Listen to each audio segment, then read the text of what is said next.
Hey everyone, welcome back to my workbench. Gonna do something a little bit different today. Yeah, my camera setup is a little weird right now. Everything's kind of a lot closer than it usually is. Um, this is more of an educational than a repair I'm gonna show off right now. I wanted to show on a Sega Nomad when you're doing a screen replacement with the modern LCD. The points I typically hook into, this is show where they're all at. Um, Coming off of the LCD itself, this is the new LCD here. Um, there's a control board that does have wires that come out of it, but I typically just solder in four wires directly. It's not that hard to figure out. The order it goes in, you have uh, this is technically the bottom of the board we're looking at it. This is the top. So you go this red wire here. Oop, get a little better view of it. You see there's a red wire, which is the 9 volts. Next is the power ground, black, and then I go yellow for composite out, or composite in, I should say. And then I go to green, which is the video ground. Um, so when you tack those in, you have to be careful because this, I put a piece of Kapton tape here to help protect it from touching this conductive back of the LCD. I always leave this protective film on until the very end. So, so those are your four wires coming off of the LCD. It actually is a pretty good view here. I'll show you. Move this down just a touch. Give you an idea of where everything's going. So let's start off with the red wire, which is the 9 volts. On this particular mod, I ran it through this push button switch. Nice little black push button switch. This will be used for turning off the LCD screen. So if you're using this, like say, as a console like Sega Genesis, just standalone, you could turn off the internal LCD screen now. So that gets connected, goes from the LCD controller inline to the switch, and then the inline of the switch hits a point just before the regulator. Let me grab the scope and move it over here. Maybe I can get in closer. Let's see.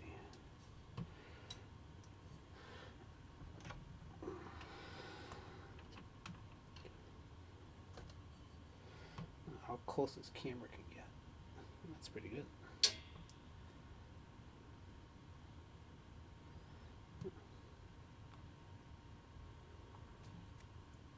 You can see these gray wires here are just for the backlight for the LCD, for the original LCD screen.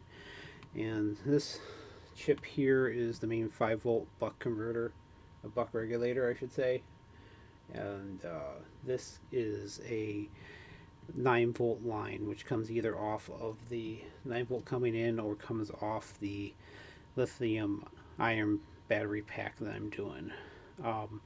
In a regular setup, you would be using batteries that would droop a bit as they discharge, but it's not really an issue because on the packs I make, they have a 9-volt regular boost buck converter on there, so I boost it up to 9 volts. I boosted up to 9 volt solid coming in. Okay, then the ground wire, this black wire here, is coming over to TP 300. TP just means test point. So test point 300 is a ground. This whole, you can hook it all over the place here. These are all different. This is all ground plane. This is all ground plane. There's a ground plane all over the place on this thing. So that's all ground. But TP 300 is actually really easy to get to. And then if we move over, move the Nomad over. Oh, maybe move the camera over. The Nomad throws you off. It has this weird little curve on the top, or angle, I should say. So coming over to the, whoa, there we go. This is the that little black you see there, right in here. That's just the edge of the AV out connector. And here we have TP 237. Test point 237 is the composite out. You see, it's the yellow wire there. And this post up here, it's not really marked, but that is the shield for the AV out connector. So that's a good solid ground. So you can see the composite and the ground, the video ground, they're running parallel to each other. And I kept the length really as short as possible because the screen, back up a little bit here.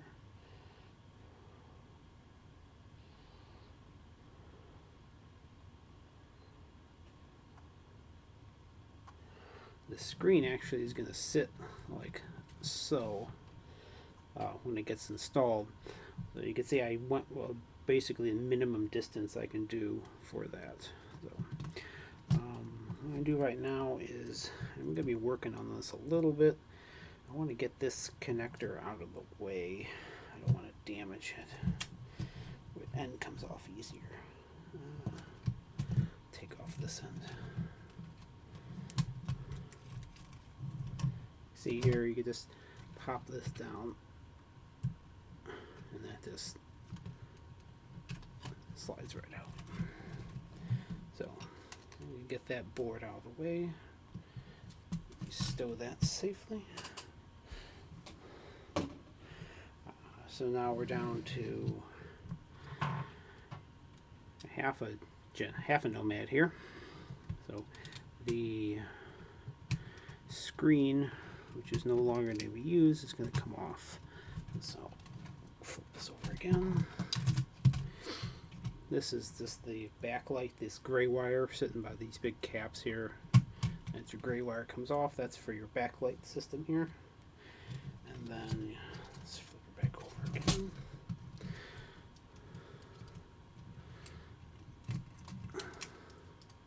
Okay, so this is how the Nomad screen's actually connected. This is all the digital lines coming in here. It's really not that hard to remove the screen, so you just kind of pull off the tape. It's just a really nice quality. It's probably a high temperature tape would be my guess. They do that a lot.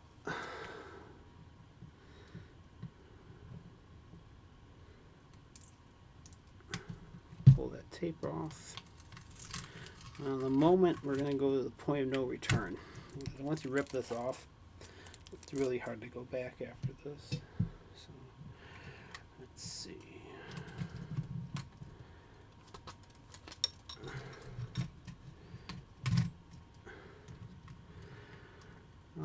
Backside here, this is where the actual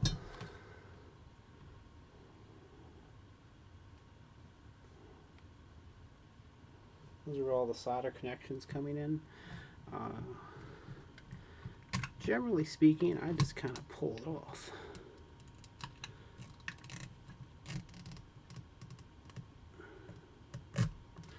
And this comes right off.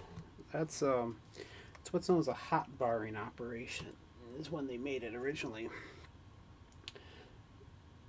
Yeah, so that's the Nomad LCD, and this is going to be mounted up shortly. It actually goes, whoa.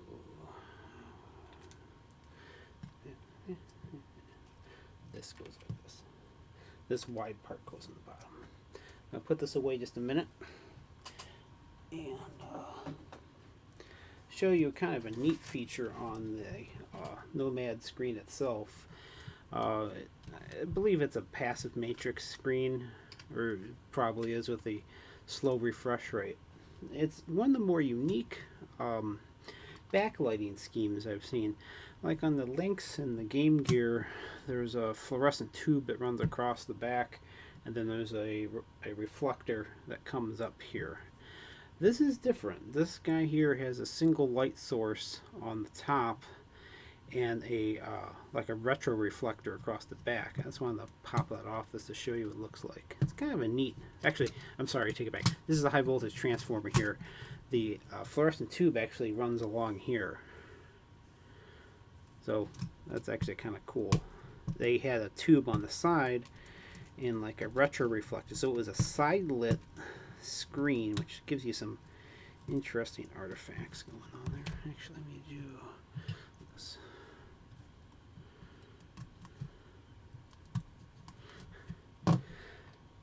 One of these days I need to start throwing out some of these Nomad screens. I think I have like 5 of them sitting in a box somewhere.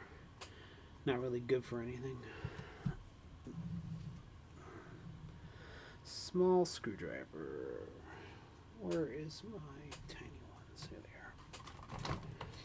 So I got this neat new arm in to hold my webcam, so I can get closer. Ooh. It fell on the floor. Oopsies. Let's see if this is 0. Yeah, this is 0. Probably can do a 1. Let's see. No, that's a double 0. Straight 0.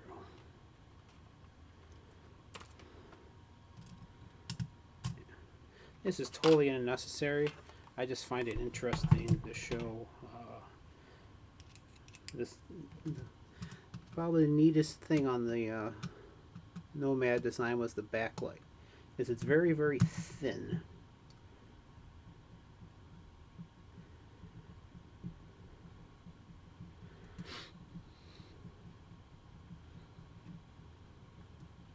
You know, this is actually the proper way to hold a jeweler's screwdriver. You're supposed to put your finger on that spot.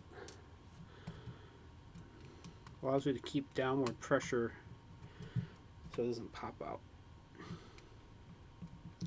If it's really hard to turn, you're supposed to put it in the meaty part of your hand right here. A lot of people don't know the flat spot on screwdrivers. Just put a wrench into it. I didn't know people didn't know that.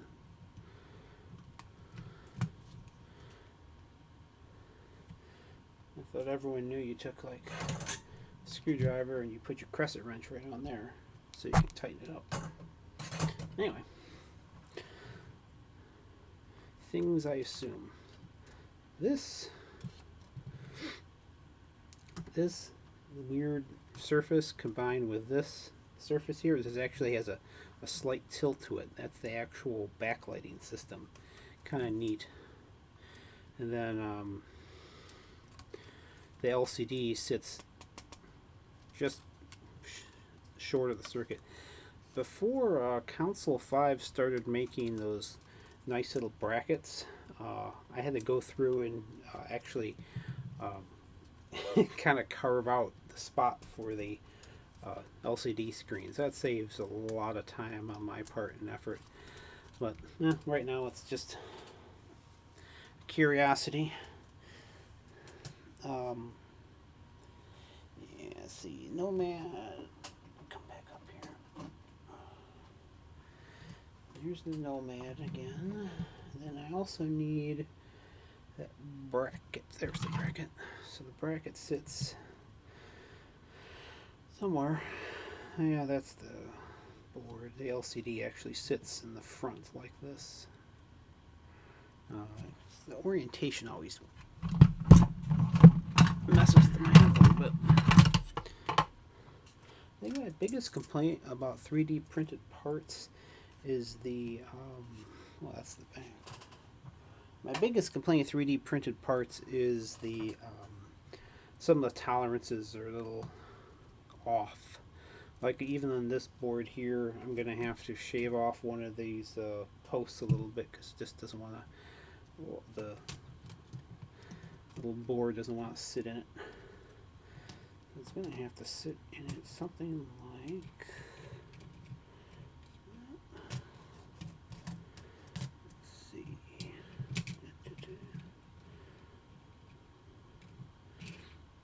this is a weird one. This one actually locks into the front.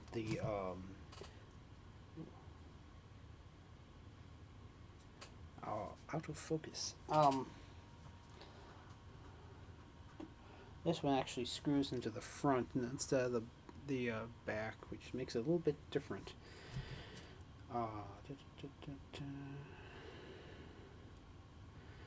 That's your LCD screen. Well, for now, I mostly wanted to just make this educational tonight, and I'll dive into this bracket once I finish finding all the parts. But well, I should be able to work on this tomorrow more because I have my day job is we're all 10% reduced, so every Friday afternoon's off, which is nice. They give us time off, but it kind of sucks taking a 10% pay cut. That was nice. Thank you, COVID. But at least my orders for these for retro stuff keeps coming in. Thanks everyone for keep on buying things. Keep on selling Jaguar Atari 5200 controllers, and I have another. Well, when I cut the plastic for the battery packs, I got one more in the mail. I'm going to work on that one along with in parallel.